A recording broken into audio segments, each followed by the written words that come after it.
Welcome. You're listening to The Aligned Self, Conversations in Creating a Conscious and Abundant Life. This is Daniel Denovi. I'll be your guide and host. Let's see just where we can take this.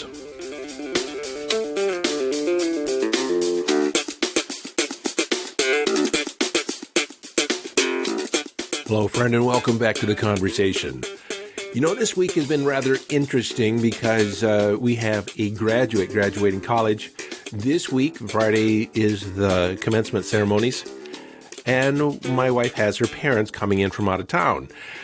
So what has developed is a to-do list, a honey-do list of things to take care of before her parents arrive. And, you know, I used to experience this a lot when I was single, and I would invite someone over, and as I began looking around the house, looking around my apartment, and kind of assessing the state of the abode, I realized that there was a lot of things out of place, a lot of things that I had tolerated or let go that I didn't necessarily want to present to other people. And so I would make the mad dash and scurry about and straighten things up to be presentable. Well, that's kind of been happening this week. Suddenly we're aware of the different things that we've let kind of fall out of alignment, you know, things that have accumulated here and there. And well, let's just say that I've been busy taking care of that because that is the urgent thing to do. And I've not necessarily been set up or prepared to do a podcast episode. Every time I've sat down to do one, there's been this, idea or feeling that I was forcing it. And honestly, I would sit down with several ideas of what to talk about but once I sat in front of the mic, it just didn't seem like the most important thing to talk about at that moment. And I'm a person that has the belief that you should be inspired when you're creating. Actually have a creative tension between this, you know, wanting to get a message out. I don't want to be one of those people, one of those podcasters, one of those creators that pump out stuff just to pump it out. I want to present stuff that I'm inspired to talk about, because you know, there's an aspect of this that I channel. There's an aspect of this that, you know, flows through me. It doesn't necessarily come from me. And I always want to maintain that connection. And so last night I thought to myself as I lay down to bed that I really want to have a topic ready in the morning to talk about. And I'm going to release this the same day. And I also probably will release a different one or another episode later this evening, and then I'll have the 5-Minute Friday, because I feel a little indebtedness to some of you, because many of you have communicated that you've listened to every episode and you're caught up and you regularly listen to it while you're exercising, while you're driving, while you're doing the dishes or doing the housework, and you actually miss not having a current episode to listen to. And so that plays on my mind too, that I want to have, you know, information. I want to have this ongoing conversation with you. So I feel like I need to put something out. Not because you're expecting it, but because I've promised it. I've promised to have this ongoing conversation. And that's part of my commitment to you. It's part of my commitment to my mission. And so while you're benefiting of it, I am more indebted to my promise, my commitment, than to satisfy or please you. And ultimately, you know, I'm going to talk about what I talk about, pleasing myself, or I guess pleasing the universe, being in alignment with that. So back to my story about, you know, falling asleep last night with this idea that I wanted to talk about something this morning. I was going to turn it over to my other than conscious mind to present something to me in the morning. And so this is it. The 5 ways to honor your intuition. See, a lot of people know they're intuitive. They know they have access to intuitive information, yet you've been practiced in not honoring it. And so by consequence, you don't necessarily trust it because you've spent so much time over the years negating it, overriding it. We get intuitive guidance and then we don't necessarily pay attention to it because it doesn't necessarily feel convenient.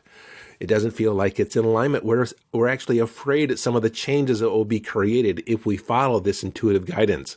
And so, as a consequence, we push it aside. We overrule our heart with our mind. And this brings me to the first way to honor your intuition is to surrender to it. You see, there's this idea that the conscious mind, that our conscious awareness is superior to our other than conscious mind, our subconscious mind, or our intuition. We think that our conscious rational thoughts seem to be, figured out. We've arrived at these conclusions logically. It makes sense. Sometimes when intuition pops up, it doesn't necessarily make sense rationally or logically. And so we've been taught or we acquiesce to the rational mind. So the first way to honor your intuition is actually surrender to it. Live in the mindset, and these are mostly mindset orientations.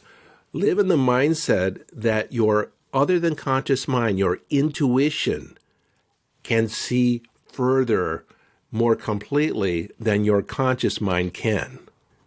You see, your conscious mind thinks linearly, sequentially. First this step, then this step. It ties it from one step to the other. Your other than conscious mind or your intuitive mind thinks holistically and exponentially, multidimensionally. And so it considers different factors that aren't necessarily on your purview or in your awareness consciously. So I've made it a practice to surrender autonomy, control to my intuitive mind, my other than conscious mind. So I don't know how long you've been listening to me, so I'll re-emphasize what I refer to as other than conscious. And I get this from Dr. Dave Dobson, one of my early mentors. Psychology basically tells us that there are two minds. We have our conscious mind and our subconscious mind. Well, Dave was a master hypnotist, and as he began thinking about it, he realized and appreciated the power of the subconscious. Yet in language, when you say subconscious, it implies that the subconscious mind is subservient to the conscious mind, that the conscious mind is more powerful. But the truth is, the conscious mind is not necessarily in charge. See, the role of the conscious mind is to point yourself in a direction, to ask a question, to orient your thinking towards a particular intention. Your conscious mind is not designed to figure things out. It's designed to turn it over to your other than conscious mind. And so Dr. Dobson coined this term other than conscious to delineate the fact that it wasn't subservient to the conscious mind. It was just other than conscious. Now, Dave never really conveyed his cosmology to me, but as I began working with the other than conscious mind in a different capacity and opened up to my intuition, I realized that our subconscious processing has one foot grounded in local information, our past experiences, our programming, things directly related to our experience. And we access that and we call it intuition. But the subconscious has another foot in the etheric, connected to universal consciousness, God, Goddess, all that is. This is an assumption that I've come up with.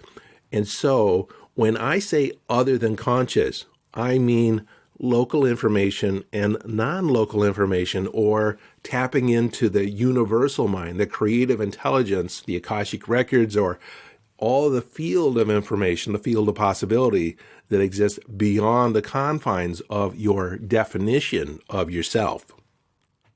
And as a consequence, for me, when I consider intuitive guidance, I don't think about whether it's coming from my subconscious mind or the universal mind. To me, it's just other than conscious. It's somewhere outside of my conscious awareness. And then what appears or what I'm made aware of in consciousness is a gift from my other than conscious mind, the universal mind. Science has proven that the conscious mind is limited in its processing power. You can only handle so much information at once until you actually go into trance. You turn it over to your other than conscious mind. Your other than conscious mind, your subconscious mind, can process an infinite amount of information. It is paying attention to everything, yet it only makes certain things available to you in consciousness based on the questions that you're asking, your orientation to the world, what you've deemed important to you on some level. It doesn't feed you all the information that's available. And this is why it's important to know that the conscious mind is responsible for offering up the questions, creating an intention, and then turning over the heavy lifting to the subconscious mind or the other than conscious mind. So that's the first way to honor your intuition, and that is to surrender to it, surrender control. And that scares a lot of people because they feel like they can't trust their intuition. And this brings us to the second way you can honor your intuition. Instead of saying, I don't know if I can trust my intuition, affirm that you can trust the guidance within, that your intuitive guidance is never wrong. It's always on spot. It's in my conscious interpretation of it where I go awry. And so, but it's that trusting that guidance is coming through, and at the center of your heart, you know what you want, you know what you need, and you know how to get it. All the answers are contained within. And these are the things you affirm to yourself, that positive relationship to your intuition. Don't think of it as some aspect of you that is sequestered away in the dark recesses of your mind. It is there to serve you. It's benevolent in nature, and it is always working on your behalf. When we affirm these things in that positive aspect, we create a level of rapport and exchange of information. When you set it up, like let's just say that you were in a relationship with another person, and every time that you were with them, they open up their mouth and you say, I hear what you're saying, but I don't think I can trust what's coming out of your mouth. I don't think you have the authority. I don't think, that would shut down that relationship pretty quickly, wouldn't you say? If you were relaying information to somebody else and they were constantly saying, you don't know what you're talking about, that's irrational, that doesn't make sense. How long would it take before you shut down? How long would it take before you stop sharing your information? You see, this is the place that a lot of people are in. They've shut down their intuitive guidance. They say, I don't trust you. It's not important. My rational mind, my conscious mind is more equipped at getting to an answer. So your intuition shuts down. Or it doesn't necessarily shut down, but it stops communicating to you in a way that makes sense because it just knows you won't follow it anyways, or that you've had the experience so many times of having the intuitive guidance and you've overridden it.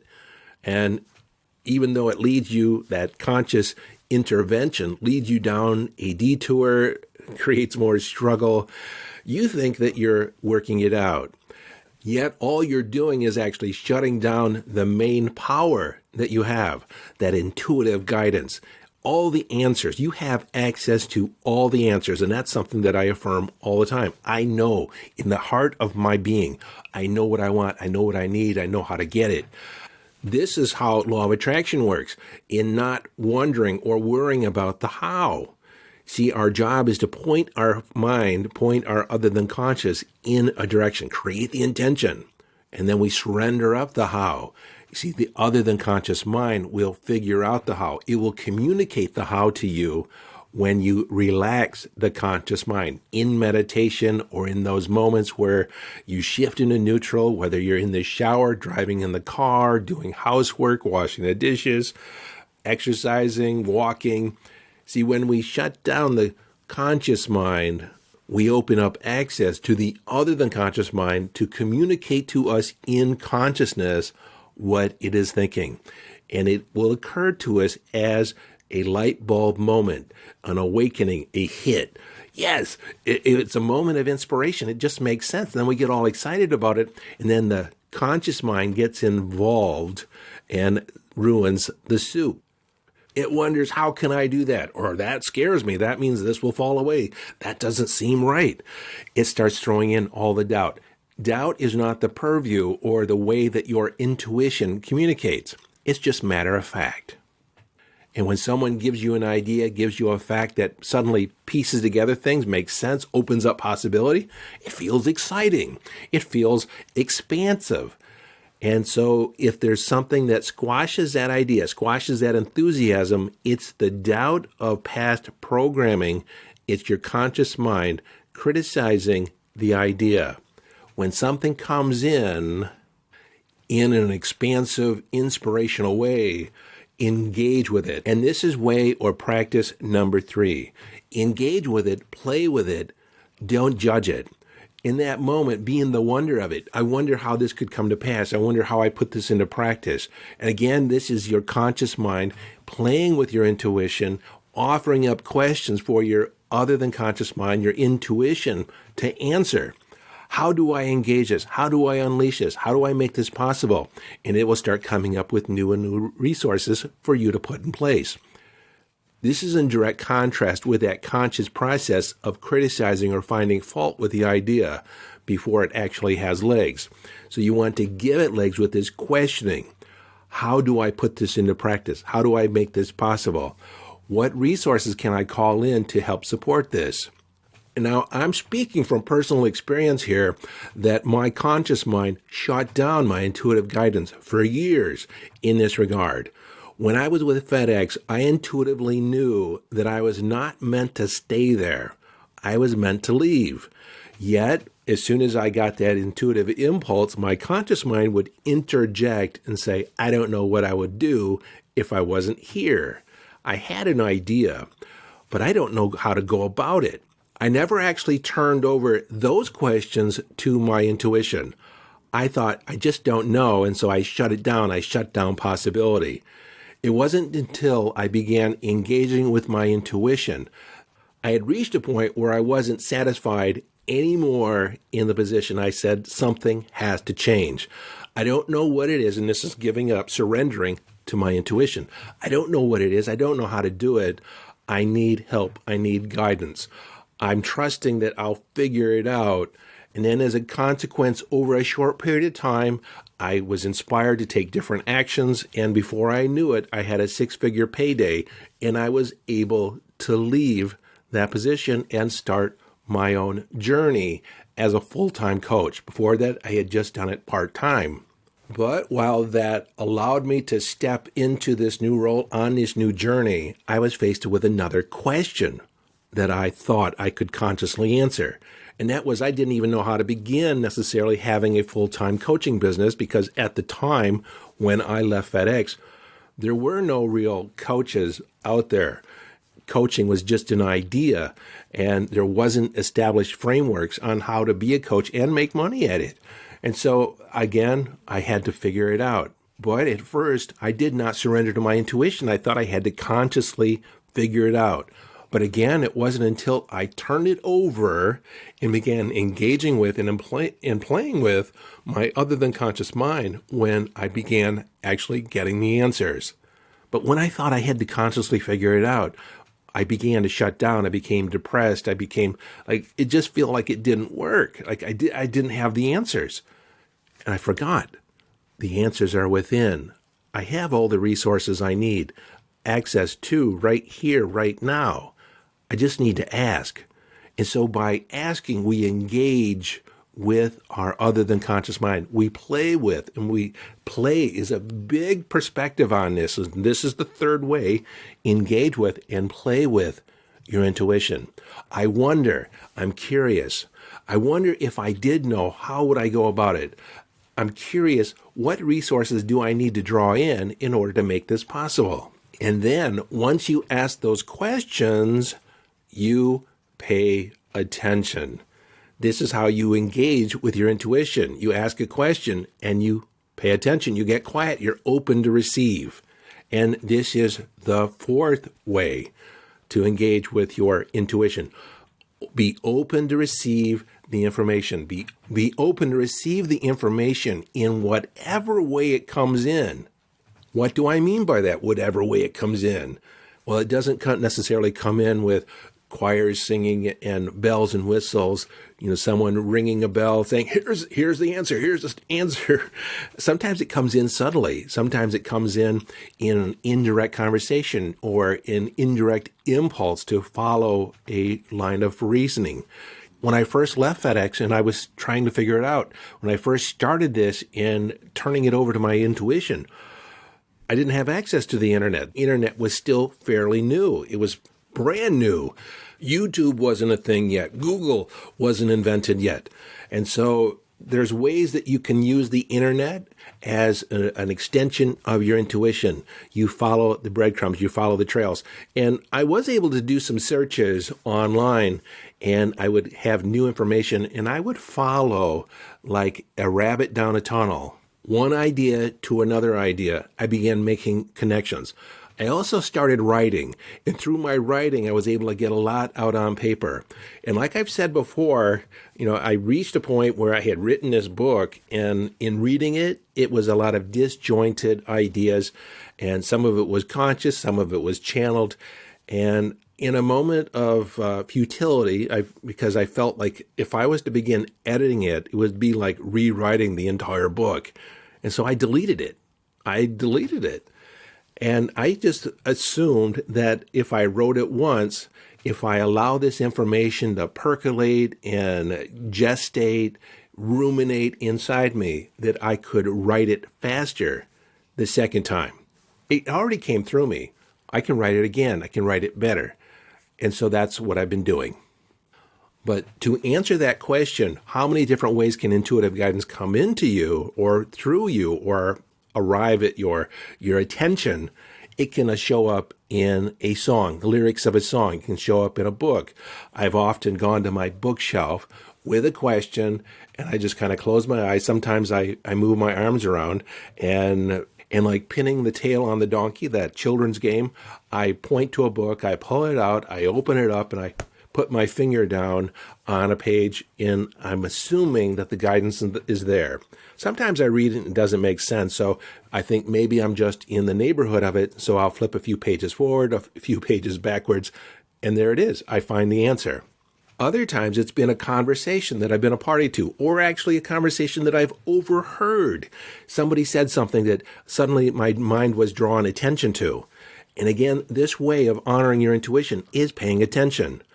I just had a conversation with a client, and she asked me, is this just my mind?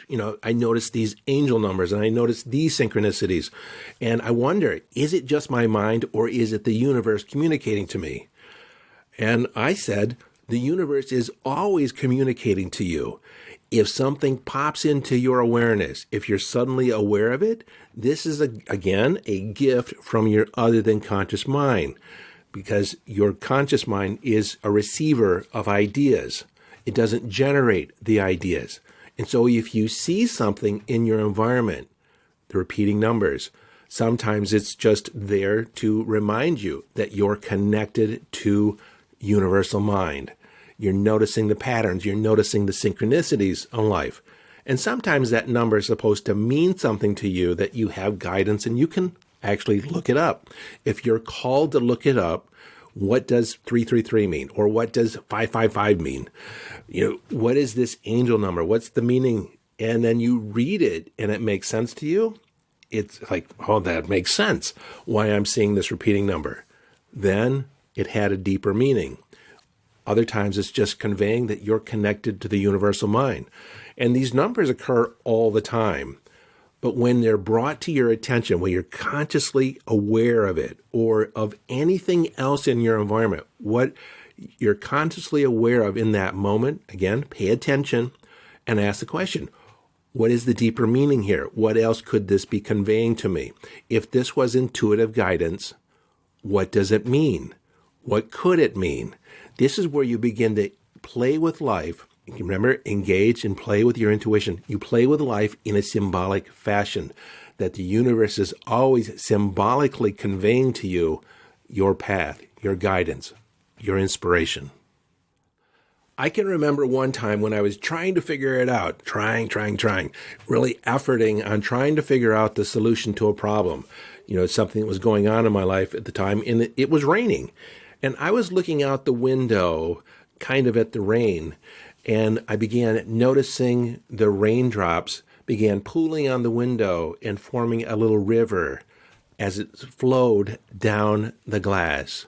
I became completely intrigued with the flow of water down the glass, and as it met other flows, it would merge into another flow.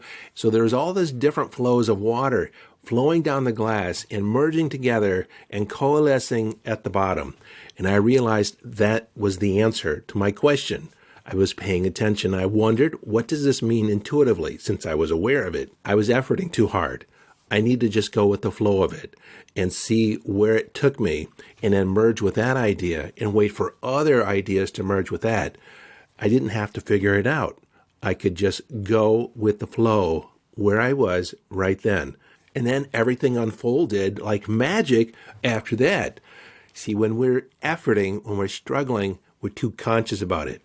This is where you surrender to the greater perspective of the other than conscious mind, the greater perspective of your intuitive mind, your third eye, that energetic chakra in your body. It is the expansive big picture. Now, all this brings us to our fifth way to honor our intuition, and that is to acknowledge it. When I talked about the conscious mind, when we're operating too consciously, we create struggle and effort. We're in the doing of it, not in the being of it or the allowing of it. That's when you need to acknowledge that you have a greater power within. See, early on in life, I depended a lot upon my conscious mind to figure it out. I was smart enough. I was intelligent enough to figure it out, to create the way, to make a plan. But I realized that I was struggling a lot, that I was creating a lot of effort for myself, actually putting myself in situations that really weren't working out long term. And so while it satisfied a certain aspect of my mind initially, it didn't have sustainability. It didn't last as long as I wanted it to, even though I wanted it to. But once I began trusting my intuition, once I began acknowledging that there was a greater power within me, and this part of this is surrender. But I made a decision somewhere in there, and this is what I want to talk about in the acknowledgement, is that I relied on my intuition. I made the decision that I would never again overrule my heart with my logical mind. I acknowledged that the greater power within. And so from that point forward, I never make a decision without checking in with my vibes. I acknowledge my intuition as the authority. I acknowledge my intuition as the wise sage that has all the answers that will guide me exactly what I need to do. I acknowledge its divinity. And so in that acknowledgement, we open up all kinds of possibility. Because remember, our other than conscious mind can see 25 steps ahead, multidimensionally, where our conscious mind can only see a few steps ahead and linearly or sequentially. The authority of our intuition, and we never make a decision without engaging it. We also want to acknowledge all the times our intuition has supported us in the past. When you've engaged with synchronicity at those forks in the road, those moments of decision or choices, apparent choices, or even life situations, how the universe puts you in a circumstance, puts you in an event that kind of altered the course of your life. When you think back on it and you look at that event and the decision you made from that intuitively, sometimes when something shocks our system, we rely, we acquiesce to our other than conscious mind, to our intuitive guidance. We're not consciously trying to figure it out. And if you think about it, if that event did not occur, if you didn't make that decision at that time, your life would be completely different. You would not be here in this conversation. You would not be, engaged in this particular perspective on life. You would be someone different. Your life would be different. And sometimes we say, well, my life would have been better if I hadn't done that. Would it really? How do you know? Maybe you were meant to go through that process in order to wake up, to become more aware of the gifts that you have, to exert dominion and focus on your intentions and then turn it over to your other than conscious mind. See, it's all working out for you.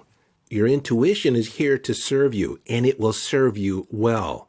It is there for your benefit.